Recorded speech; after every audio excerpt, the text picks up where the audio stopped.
Ready. ಇವತ್ತು DCC bank 9 ತಿಂಗಳಿಗೆ ಅಧ್ಯಕ್ಷ ಚುನಾವಣೆ ನಡೆಸ್ತಾ ಇದಾರೆ. ನಿಮ್ಗೆಲ್ಲ ಗೊತ್ತಿದೆ, ಮೊನ್ನೆ ರಮೇಶ್ ಕತ್ತಿ ಅವರು ರಾಜೀನಾಮೆ ತೆರವಾಗಿದೆ.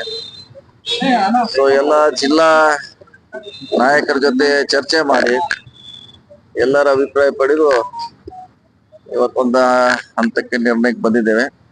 ಅಧ್ಯಕ್ಷರಾಗಿ ನಮ್ಮ ಹುಲಗೋಡಿ ಅವರು ರಾಯಬಾಗ್ ಕಾನ್ಸ್ಟಿಟ್ಯೂನ್ಸಿ ಆರಿಸಿ ಬಂದಿದ್ದಾರೆ. ಅವರ ಅಧ್ಯಕ್ಷರು ಮತ್ತು ಉಪಾಧ್ಯಕ್ಷರು ಮುಂಚಿದ್ದವರು ಧವಳೇಶ್ವರ್ ಅವರು ಮುಂದುವರಿತಾರೆ. ಸೊ ಎಲ್ಲರೂ ಅಭಿಪ್ರಾಯ ಪಡೆದ ಮಾಡಿದ್ವಿ. ಎಲ್ಲ ಸದಸ್ಯರು, MLA ಗಳು, ಎಲ್ಲ ನಮ್ಮ ಮಾಜಿಗಳಿರ್ಬೋದು, ಎಲ್ಲರೂ ಅಭಿಪ್ರಾಯ ಪಡೆದು ಈ ಒಂದು ನಿರ್ಧಾರಕ್ಕೆ ಬಂದಿದ್ದೇವೆ. ಇಲ್ಲ, ಎಲ್ಲರೂ ಕೇಳಿ ಮಾಡ್ಬೇಕಾಯ್ತಲ್ಲ. ಎಲ್ಲರೂ ಮುಂದಿನ ಫ್ಯೂಚರು ರಾಜಕೀಯ ದೃಷ್ಟಿಯಿಂದ ಎಲ್ಲ ಕೂಡಿ ಒಂದು ಅಳತೆ ಮಾಡ್ಬೇಕಾಗಿತ್ತು. ಹಿಂಗಾಗಿ ಹೊಸವಾಗಿ ಒಂದು ಅವಕಾಶ ಕೊಡೋದು ಒಬ್ಬರಿಗೆ ಹೊಸಬ್ರಿಗೆ ಕೊಟ್ಟಿದ್ವಿ. ಇನಾನಿಮಸ್ ಎಲ್ಲಾರು ಕೂಡ ಮಾಡಿದ್ವಿ. ಅಷ್ಟು ಜನ ಬರ್ತಾರ, ಅವ್ರೇನ್ ಬರ್ತಾರ, ಇನಾನಿಮಸ್ ಆಗ್ತೈತಿ, ಬರ್ತಾರ ಅವ್ರು ನೇರವಾಗಿ ಸಭೆಗೆ ಬರ್ತಾರ.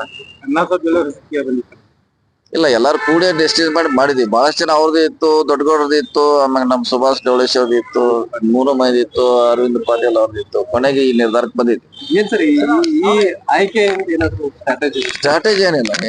ಸ್ಟ್ರಾಟಜಿ ಏನಿಲ್ಲ, ಶಾಂತ ನಡಿಬೇಕು ಅನ್ನೋದು ಅಷ್ಟೇ ಸ್ಟ್ರಾಟಜಿ. ಶಾಂತ ಇರ್ಬೇಕು.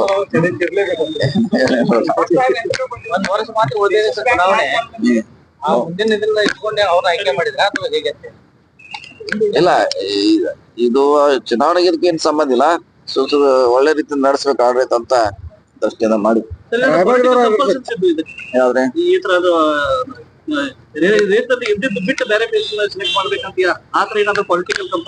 ಏನ್ ಹಂಗೇನಿಲ್ಲ. ಎಲ್ಲರ ಅಭಿಪ್ರಾಯ ಪಡೆದಿದ್ವಿ, ಅವ್ರವ್ರ ಅಭಿಪ್ರಾಯ ಹೇಳಿದ್ರು. ಯಾರಿಗೂ ನೋವಾಗದಂಗೆ ಇದನ್ನ ಡಿಸಿಷನ್ ತಗೊಂಡಿವಿ. ರಾಯಬಾಗ್ನವರಾದ್ರು ಕುರ್ಚಿ ಮತ್ತು ರಾಯಬಾಗ್ನ ಮೇಲೆ ಹೆಚ್ಚಿನ ಆಸಕ್ತಿ ಬರ್ತಾ ಇದೆ. ಏನ್ ಅಲ್ಲಿ ಕಲ್ಲು ಹೋಗಿ ಅಲ್ಲಿ ಬಿದ್ರೆ ನಾವೇನ್ ಮಾಡಿದ್ರೆ